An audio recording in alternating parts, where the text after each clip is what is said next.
Hello everyone, आज हम लोग इरावती कार्वे के बारे में पढ़ेंगे। इरावती कार्वे इंडिया की बहुत ही फेमस विमेन सोशोलॉजिस्ट हैं और पहली इंडियन विमेन सोशोलॉजिस्ट भी हैं। ठीक है, तो इनका जो जन्म हुआ था वो हुआ था 1905 में। बर्मा में इनके जो पिता थे वो इंजीनियर थे वहाँ पे, लेकिन उनकी इनकी जो शिक्षा हुई थी ये भारत में ही इनकी पढ़ाई पूरी कंप्लीट हुई थी।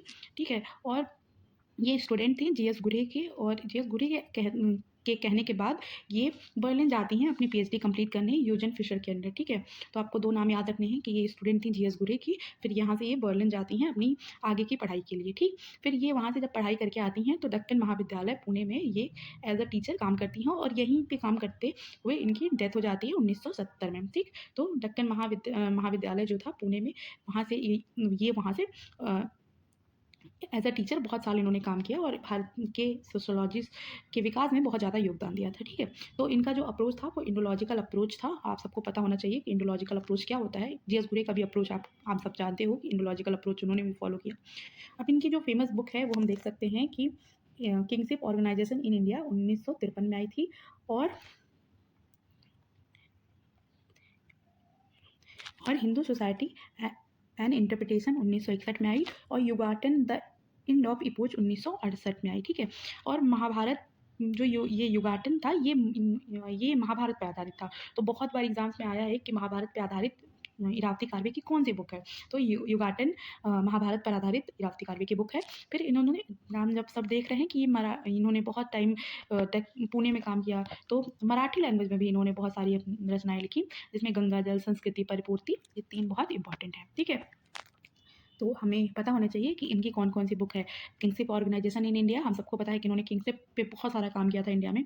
फिर Hindu society and interpretation, caste system पे इन्होंने बहुत काम किया। ठीक है, फिर युगाटन जो महाभारत पे आधारित थी, द एंड ऑफ इपोज। ठीक है, और मराठी भाषा में गंगा जल, संस्कृति और परिपूर्ति। ठीक है, तो आई होप आपको इतनी चीज़ें अभी तक समझ में आई होंगी। जैसा कि आप सबको पता है कि बहुत ही ज़्यादा शॉर्ट नोट्स आपको यहाँ पे देखने को मिलेंगे, जो आपके एग्जाम पॉइंट ऑफ व्यू से इंपॉर्टेंट है। तो उसी को आधार बना के हम लोग आज की पढ़ाई करेंगे। ठीक है, अब हम लोग देख सकते हैं कि इनका जो बहुत इंपॉर्टेंट काम है वो है भारत में नातेदारी की क्षेत्रीय विभिन्न। ठीक है, regional variation of kingship in India. तो इरावती कार्वे ने भारत को 4 किंगशिप आधार पे बांटा था, जोन में। ठीक है, 4 किंगशिप जोन में बांटा था, और ये कौन कौन से जोन हैं, तो north India, south India, eastern India और सेंट्रल इंडिया। उत्तर भारत, दक्षिण भारत, पूर्वी भारत और केंद्रीय भारत। देखिए, ध्यान देने वाली बात यहाँ पे ये है कि पूर्वी भारत है लेकिन पश्चिमी भारत नहीं। पश्चिमी भारत अगर ऑप्शन में आता है तो हम सब लोग कंफ्यूज हो जाते हैं। तो पश्चिमी भारत कहीं पे भी इन्होंने नाम नहीं लिया था, बल्कि केंद्रीय भारत बताया था। तो 4 इनके जो किंगशिप जोन है ये बहुत बार एग्जाम्स में आए हैं। बहुत बार एग्जाम से इरावती कार्वे से अगर कोई पेपर बनता है तो बहुत ज़्यादा चांसेस होते हैं कि ये इनके जो नातेदारी ये डिवीज़न है ये बहुत ज़्यादा इंपॉर्टेंट हो जाता है। ठीक है, तो हम लोग ये देख सकते हैं। फिर भाषा के आधार पर इन्होंने परिवार को बांटा था। ठीक है, कि 3 लैंग्वेज फैमिलीज कौन कौन सी होती हैं। 3 प्रमुख भाषीय परिवार इन्होंने बताया। पहला बताया इंडो यूरोपियन, दूसरा बताया इन्होंने द्रविडियन, और तीसरा इन्होंने बताया कि आपके ऑस्ट्रो एशियाटिक। ठीक है, इंडो यूरोपियन, जिसमें इन्होंने बोला कि इंडो यूरोपियन भाषा में हम लोग देख सकते हैं कि कौन कौन सी लैंग्वेज आती है। सिंधी, पंजाबी, हिंदी, बिहारी, असमीज, उड़िया, राजस्थानी, गुजराती, मराठी, कोंकणी।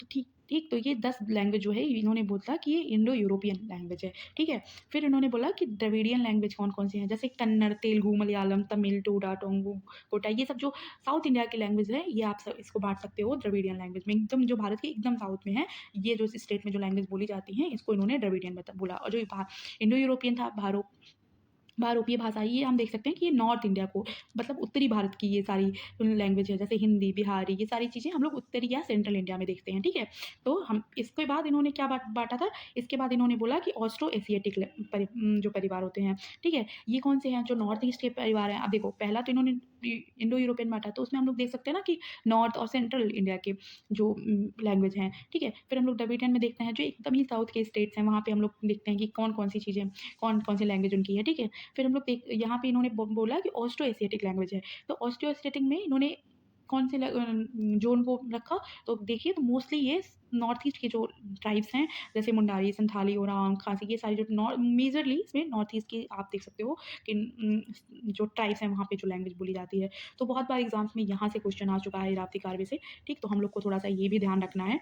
अब हम लोग देख सकते हैं कि इनका जो डेफ़िनिशन था कास्ट को लेके, ठीक है? कास्ट को लेके जो इरावती कार्वे का डेफ़िनिशन था कि कास्ट एक विस्तृत नातेदारी है, ठीक? जैसे इनका मानना है कि कास्ट में हम लोग देखते हैं ना कि बहुत अगर दूर के भी हम लोग सेम कास्ट के लोग हैं, तो कहीं न कहीं से कोई न कोई हम लोग लिंक निकल जाता है कि कोई किसी का अ, एक नातेदारी में आता है। तो हम इस जो बिहाफ़ पे इरावती कार्वे ने बोला था कि जो कास्ट सिस्टम है ये कुछ नहीं है बल्कि एक विस्तृत नातेदारी है, एक्सटेंडेड फॉर्म ऑफ किंगशिप है, बस ठीक। तो आपको यही बस याद रखना है क्योंकि यहाँ से भी एग्ज़ाम्स में क्वेश्चन आए हैं। अब इन्होंने बोला था कि जो कास्ट सिस्टम है उसमें 2 विशेषताएँ बताई थी। कौन-कौन सी वो विशेषताएँ हैं? तो पहला इन्होंने बताया कि अंतर्विवाही होते हैं, मतलब कास्ट के अंदर शादी होती है, इंटर कास्ट मैरिज नहीं होते। कास्ट की ये बहुत बड़ी इन्होंने अ, विशेषता बताई थी। फिर दूसरा इन्होंने बताया कि ये ट्रेडिशनल हेरिडेटरी ऑक्यूपेशन को फ़ॉलो करते हैं कि अगर मान लो किसी के परिवार में जो बिज़नेस चला आ रहा है, ठीक है? वो उसी जो आने वाली जनरेशन है वो उसी बिज़नेस को करती है। तो इनका एक पीढ़ी दर पीढ़ी चलने वाले कुछ निश्चित इनका काम होता है, ठीक है?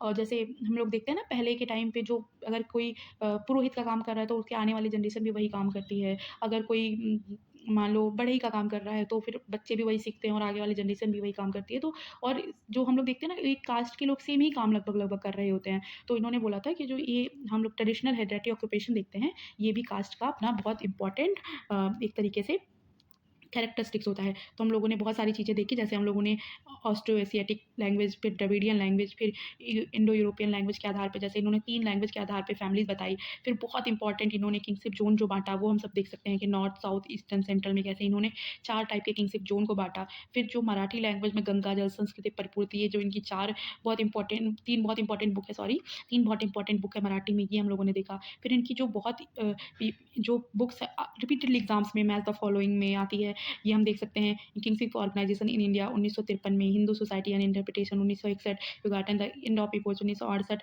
ये और बहुत बार एग्जाम में आ चुका है कि कौन सी उनकी बुक है जो उसमें उन्होंने महाभारत पे आधारित को आधार बना के लिखा था। तो ये भी हम समझ सकते हैं कि कहाँ ये कितनी ही इंपॉर्टेंट बुक्स हैं ये तीनों, ठीक है? और बहुत बार मैच द फॉलोइंग में आप देख सकते हो बहुत बार क्रोनोलॉजिकल ऑर्डर्स में आती है, तो आपको ये विद ईयर याद होनी चाहिए। फिर अप्रोच तो बहुत बार एग्जाम्स में आया है कि मतलब कोड बेस्ड क्वेश्चन में कि 3-4 थिंकर्स आपको दे देंगे, फिर वो पूछेंगे कि इसमें से कौन से थिंकर कौन सी पर्टिकुलर अप्रोच को फॉलो करते हैं, ठीक है? तो ये इनका जो अप्रोच रहा है वो इंडोलॉजिकल अप्रोच रहा है। फिर कहाँ पे इन्होंने काम किया तो डेक्कन महाविद्यालय पुणे में इन्होंने काम किया था और अपने मतलब एकेडमिक इनका जो सर्विस था वो पूरा यहीं पे इन्होंने काम किया क्योंकि स्टार्टिंग भी अपनी करियर की इन्होंने यहीं पे की थी और यहीं पे इसी कॉलेज के में ही इन्होंने अपना रिटायरमेंट भी लिया, ठीक है? और इनके गुरु कौन थे? तो जीएस गुरु इनके गुरु थे और बर्लिन में इन्होंने अपनी पीएचडी कंप्लीट की थी और इनका बर्थ कब हुआ था? तो 1905 में। आई होप इरावती कार्वे का जो ये नोट्स है आपके लिए बहुत यूज़फुल होगा आपके एग्ज़ाम के पॉइंट ऑफ व्यू से क्योंकि बहुत ही ज़्यादा एकदम वन लाइनर टाइप नोट्स हैं। तो सारे जो जितने भी पॉइंट इसमें नोट्स में लिखे हैं वो आपके एग्ज़ाम के पॉइंट ऑफ व्यू से बहुत इंपॉर्टेंट है। तो आज की क्लास के लिए बस इतना है। Thank you so much.